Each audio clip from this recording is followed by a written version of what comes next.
साईनाथाय नमः। श्री साई सच्चरिता अध्याय 4, चौथा अध्याय।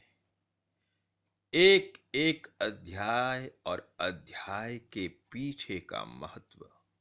हर एक अध्याय का कोई न कोई कारण है। चौथे अध्याय में बाबा का व्यक्तित्व, साईं बाबा का व्यक्तित्व, साईं बाबा के दरबार में सभी लोग आते थे। सभी कोई, बाबा का दरबार खुला दरबार था, वहां कोई दरवाजे नहीं थे। बाबा समस्त व्यवहार व्यापार भली बात जानते थे। हर एक दिन बाबा अनेक वचनों को सुनाते थे, शिक्षा प्रदान करते थे, परंतु उनकी अखंड शांति किंचित मात्र भी विचलित नहीं होती थी। अखंड, जिसको खंडित नहीं किया जा सकता, वैसी शांति कहां पाई जाती है? शांति का मूल स्थान क्या है? साईनाथ शांति में बसे रहते हैं। आत्मा आत्मलीन, भगवान के साथ एकाग्रचित से अपने आप को डुबा के रखना। प्रथम अध्याय में जब आज्ञा मांगने जा रहे हैं ना, हेमाडपंत पूछ रहे हैं कि मुझे कुछ लिखना है बाबा के बारे में। तो बाबा से पूछा जाता तो बाबा हेमाडपंत को कहते हैं ना, आगे ही कह रहे हैं, शांति और स्थिर। उसके मन को कहो, उसके मन को शांत और स्थिर करे। प्रथम आवश्यकता है एकाग्रचित होकर साई सच्चरिता का अध्ययन।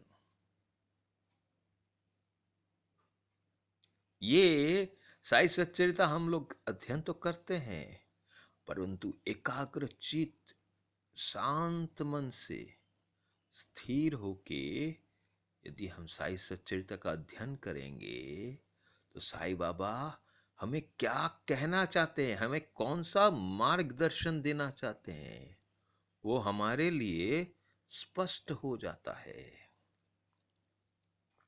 साईं बाबा के बारे में यदि हमें कोई पूछे, कुछ बताइए ना साईं बाबा के बारे में, साईं बाबा के गुणों के बारे में, साईं बाबा के चरित्र के बारे में, साईं बाबा क्यों आए थे, साईं बाबा के साथ हमारा क्या रिश्ता है। साई सच्चरिता में हर एक प्रश्नों का सुंदर तरीका से लिखा हुआ है साईनाथ ने स्वयं।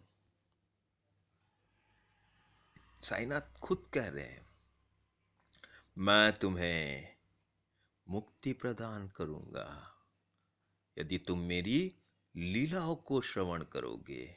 तो हमें मुक्ति प्रदान करेंगे। किस चीज से मुक्ति पाना चाहते हैं हम? क्या ऐसी चीज है जिसने हमें बांध रखा है? हम कौन हैं? बहुत सारे प्रश्न हैं। इन सब प्रश्नों का उत्तर साई सच्चरिता में बाबा तुम्हें तैयार करना चाहते हैं। कैसे तुम भव सागर रूपी इस संसार से अपने आप को मुक्त करोगे। साईनाथ जैसे सदैव आत्मलीन रहते हैं, तुम कैसे आत्मलीन रहना सीखोगे? साईनाथ को पहचानना है, साईनाथ की तरह जीवन जीना है तो साईनाथ की शिक्षाओं को ग्रहण करना पड़ेगा। सवेरे, दोपहर को और शाम को लेंडी और चावड़ी को और वायु सेवन, वायु सेवन भी कर रहे हैं, पर तब भी वो सदैव आत्म स्थिति में ही रहते थे। आत्मा, आत्मा भगवान का अंश है और ये आत्मा ज्ञान प्रदान करने के लिए ही, ये आत्मा इस भवसागर रूपी संसार में बंध गई है, उसको मुक्त करने के लिए बाबा अवतीर्ण हुए हैं।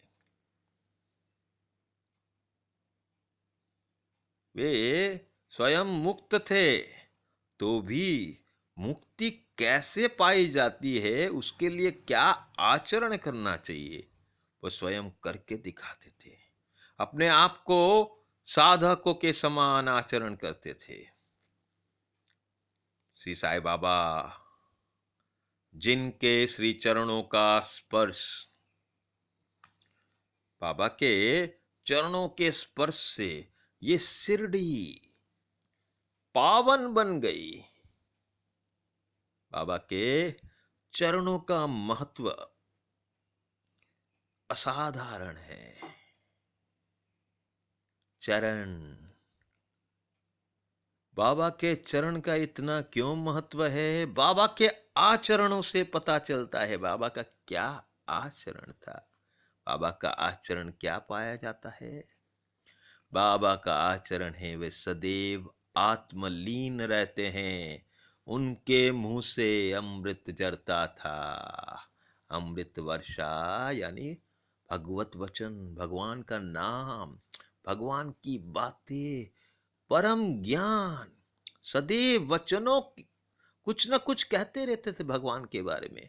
भगवान के साथ रिश्ता हमारा क्या है, कैसे कर्म करना चाहिए जिससे तुम्हारी मुक्ति होगी। लीलाओं को श्रवण करो, उनका गुणगान गाओ।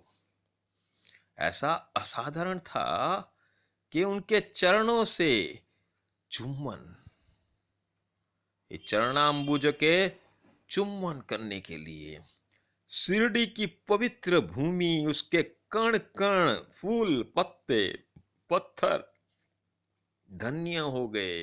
साईं चरणाम्बुज का चुम्बन करके आह, धन्य धन्य है शिरडी भूमि, धन्य है। सद्गुरु साईनाथ के चरण रज मस्तक धारण करने का सौभाग्य हर एक कण कण को मिला है। भक्तगण तो शिरडी को एक दूसरा पंढरपुर कहते हैं। जगन्नाथपुरी, द्वारिका, बनारस, महाकालेश्वर, उसके साथ शिरडी और महाकालेश्वर ये सब तीर्थ जैसे है, वैसे शिरडी भी एक तीर्थ है, पावन है। यहाँ लीला भूमि है। साईं का दर्शन करना ही भक्तों का महामंत्र था कि साईं दर्शन ही हमारे लिए सब कुछ है। जिसके दर्शन मात्र से आसक्ति घटती है और आत्मदर्शन का पथ सुगम होते जाता है।